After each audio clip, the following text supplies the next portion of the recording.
नमस्कार, मैं हूं नीरज कुमार और आप देख रहे हैं मोबाइल न्यूज 24। वक्त हो गया है आज के ताज़ा खबरों का। नाइजीरिया के दौरे पर पीएम नरेंद्र मोदी ने नाइजीरिया में भारतीय समुदाय के लोगों को दिया न्योता। कहा, आप सभी लोग इस बार महाकुंभ में प्रयागराज देखने के लिए भारत आइए। यहां प्रधानमंत्री नरेंद्र मोदी ने वहां के राष्ट्रपति बोला अहमद के साथ आधिकारिक वार्ता की और 3 समझौतों के ज्ञापन पर हस्ताक्षर भी हुए। बता दें कि नाइजीरिया के बाद आज प्रधानमंत्री नरेंद्र मोदी गुयाना और ब्राजील के लिए रवाना होंगे। महाराष्ट्र विधानसभा चुनाव के लिए आज थम जाएगा चुनाव प्रचार, जहां सभी उम्मीदवार जनता के सामने आखिरी बार संपर्क कर अपने पक्ष में माहौल तैयार करने का प्रयास कर रहे हैं। बता दें कि महाराष्ट्र विधानसभा के लिए 20 नवंबर को मतदान होगा, जिसके लिए आज चुनाव प्रचार थम जाएगा और 23 नवंबर को नतीजे घोषित होंगे। महाराष्ट्र और झारखंड विधानसभा चुनाव के बीच चुनाव आयोग ने दोनों राज्यों में आचार संहिता के उल्लंघन की शिकायत पर सख्त कदम उठाते हुए बीजेपी और कांग्रेस से जवाब तलब किया है। जहां आयोग ने बीजेपी अध्यक्ष जेपी नड्डा और कांग्रेस अध्यक्ष मल्लिकार्जुन खड़गे को अलग अलग नोटिस जारी कर आज दोपहर 1 बजे तक औपचारिक जवाब देने का निर्देश दिया है। आज है मध्य प्रदेश के पूर्व सीएम कमलनाथ का जन्मदिन। बता दें कि कमलनाथ पूर्व केंद्रीय मंत्री और 9 बार सांसद रह चुके हैं, जहां उनके जन्मदिन को महाराष्ट्र कांग्रेस द्वारा धूमधाम से मनाया जाएगा। अयोध्या में आज से श्री राम जानकी विवाह का भव्य उत्सव शुरू हो गया है, जिसके तहत आज प्रभु श्री राम का तिलक उत्सव होगा। इसके लिए सीता माता के घर जनकपुर से 251 लोग पहली बार राम जी का तिलक लेकर अयोध्या पहुंचने वाले हैं। इस कार्यक्रम के बाद राम नगरी के संत भी राम जानकी विवाह के लिए जनकपुर जाएंगे। शिरोमणि अकाली दल के कार्यकारी अध्यक्ष बलविंदर एस भुंदर ने पार्टी के अध्यक्ष पद से सुखबीर सिंह बादल के इस्तीफे पर विचार करने के लिए आज पार्टी कार्यकारिणी की आपात बैठक बुलाई है, जहां एसएडी नेता दलजीत सिंह चीमा ने कहा कि कार्यकारी समिति की बैठक में पार्टी के अगले कदम पर चर्चा होगी, जिसमें नए अध्यक्ष के लिए चुनाव कराना भी शामिल है। आज शाम 5 बजे झारखंड विधानसभा चुनाव के दूसरे चरण का प्रचार थम जाएगा। बता दें कि इस चरण में 20 नवंबर को कुल 38 सीटों पर मतदान होना है और 23 नवंबर को नतीजे घोषित किए जाएंगे। दोस्तों, आगे बढ़ने से पहले आपसे रिक्वेस्ट है कि अगर आपने अभी तक इस न्यूज़ को लाइक और कमेंट नहीं किया है तो प्लीज़ लाइक और कमेंट कर दीजिए, क्योंकि आपके लाइक और कमेंट का मैं कब से इंतजार कर रहा हूं। और जैसा कि आपको पता है कि कमेंट करने वाले लोगों के नाम हम न्यूज़ के लास्ट में बताते हैं, इसलिए न्यूज़ को लास्ट तक जरूर देखिए। छत्तीसगढ़ में आज बस्तर विकास प्राधिकरण की बैठक होने जा रही है, जहां राज्य में भाजपा की सरकार बनने के बाद यह पहली बैठक चित्रकूट में आयोजित की जा रही है। इस बैठक में सीएम विष्णुदेव साय, प्राधिकरण की उपाध्यक्ष लता उसेंडी समेत कई अन्य नेता शामिल होंगे। उत्तर प्रदेश के फिरोजाबाद जिले के सिरसागंज स्थित आर्य गुरुकुल में चल रहे आर्य महाकुंभ में कल की पीठाधीश्वर आचार्य प्रमोद कृष्णम ने महर्षि दयानंद सरस्वती के जीवन और उनके योगदान पर विस्तार से चर्चा की। उन्होंने उदाहरण देते हुए कहा कि पहले देश जयचंदों के कारण गुलाम हुआ और अब भी कुछ जयचंदों के कारण देश एकजुट नहीं हो पा रहा है। हमारा संकल्प है कि हम इन जयचंदों को पहचानें और उनके मंसूबों को सार्वजनिक करें। बिहार में प्रधानमंत्री आवास के दूसरे चरण के तहत शहरी निकायों में अगले 5 वर्षों तक हर साल करीब 1 लाख आवास के निर्माण का लक्ष्य रखा गया है। इसके लिए राज्य सरकार से मिलने वाली सहायता राशि को 2 गुना कर दी गई है। जहां पहले 50,000 मिलते थे, अब लाभुकों को 1 लाख रुपए दिया जाएगा। पंजाब के तरनतारन में आम आदमी पार्टी समर्थित बिना मुकाबला सरपंच चुने गए प्रताप सिंह की रविवार को बाइक सवारों ने गुरुद्वारा साहब से बाहर निकलते ही गोली मारकर हत्या कर दी, जबकि 2 अन्य लोग घायल हो गए। जहां राज्य में सत्ताधारी पार्टी के सरपंच की हत्या से हड़कंप मच गया है।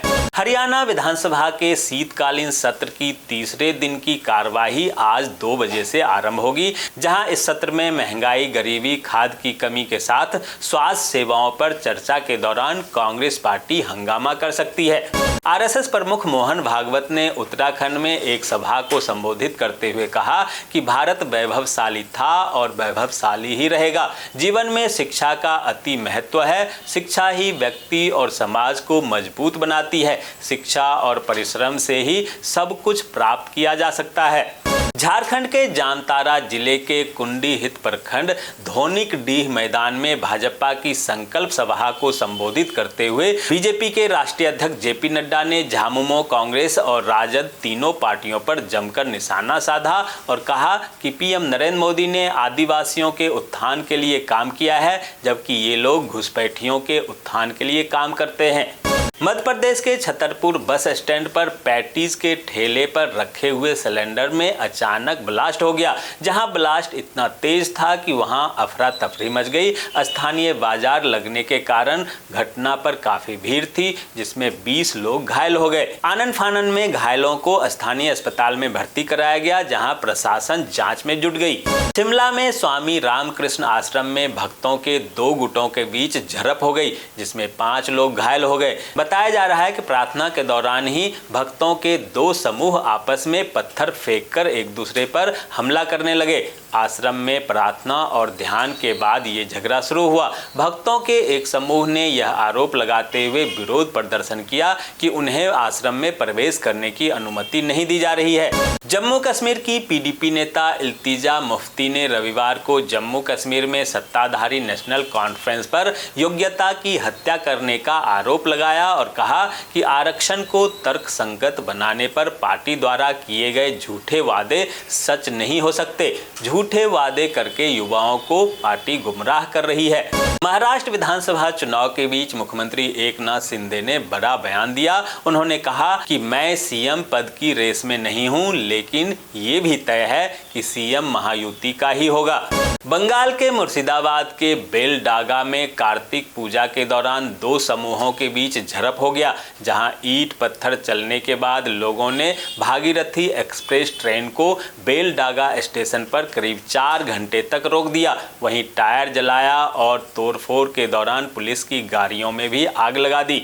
गुजरात के मेहसाना जिले में एक हैरान कर देने वाली घटना सामने आई है, जहां एक परिवार ने बेटा का अंतिम संस्कार कर दिया। जहां शोक सभा के दौरान ही अचानक बेटा घर के चौखट पर आकर खड़ा हो गया। दरअसल 43 वर्षीय ब्रजेश सुथार 27 अक्टूबर को नरोदा स्थित अपने घर से लापता हो गया था। वहीं 10 नवंबर को 2 हफ्ते बाद पुल के नीचे एक लावारिस शव मिलने पर पुलिस ने परिवार वालों को बुलाया। परिवार वालों को लगा कि शव की बनावट सुथार से मेल खाती है और उसके परिवार वालों ने मान लिया कि वह उसी का शव है और उसका अंतिम संस्कार कर दिया। राजस्थान की अशोक गहलोत की पिछली सरकार ने सरकारी नौकरी के लिए 1 टाइम रजिस्ट्रेशन फॉर्म फीस नियम बनाया था, जहां उम्मीदवारों को केवल एक बार ही रजिस्ट्रेशन फीस जमा करने के बाद भविष्य में किसी भी परीक्षा का फीस नहीं देना पड़ता। लेकिन अब वर्तमान सरकार ने इस नियम को बदलने का फैसला ले लिया है, जिससे 40,000 बेरोजगार युवाओं पर इसका असर पड़ेगा। दोस्तों, मैं देख पा रहा हूं कि आप में से बहुत सारे लोगों ने इस न्यूज़ को लाइक किया है और कमेंट भी किया है, लेकिन अभी भी कुछ लोग बाकी हैं जिन्होंने न्यूज़ को लाइक और कमेंट नहीं किया है। उनसे भी आग्रह है कि प्लीज़ प्लीज़ प्लीज़ वे भी न्यूज़ को लाइक कर दें, कमेंट कर दें, साथ में शेयर भी कर दें। और अब बारी है कल के न्यूज़ पर कमेंट करने वाले लोगों के नामों की। उनके नाम है धोंदूदास सुरकान भोकड़े, सुधीर कुमार मिश्रा, चंद्रजीत, शिल्पी बेग बनर्जी, संतोष भटनागर, अयोध्या प्रसाद राठौर, करुणा चक्रवर्ती, गीता अनुरागी, रवि कुमार, उपेंद्र, वशिष्ठ तिवारी, रामनारायण तिवारी, शिवाजी पटेल, अशोक परमार, विपिन कुमार सिंह, एसपी सिंह, केशव चंद तिवारी, काजल गांगुली, सत्येंद्र शाह, राजेश रॉय, सुनील कुमार पाथिपाका, रणधीर सिंह, रक्ष आर्या, राजेंद्र केलवा, अशोक कुमार आर्या, बंटी हजारिका, प्रहलाद पंडित, सुशील पांडे, मेदीलाल मौर्य, केपी तिवारी, सुरेश कुमार, जगजीत सिंह, दीना बंधु कलसाई, सुल्तान अंसारी, बलवंत सिंह गिल, विजय सिंह बैरवा और प्रवीण कलिता। तो ये थी आज की ताज़ा खबरें। ऐसे ही खबरों से अपडेट रहने के लिए चैनल को सब्सक्राइब कीजिए, नोटिफिकेशन बेल को दबाइए, वीडियो को लाइक कीजिए और ज़्यादा से ज़्यादा शेयर कीजिए, ताकि आप और आपके जानने वाले रह सकें देश और दुनिया के तमाम खबरों से अपडेट।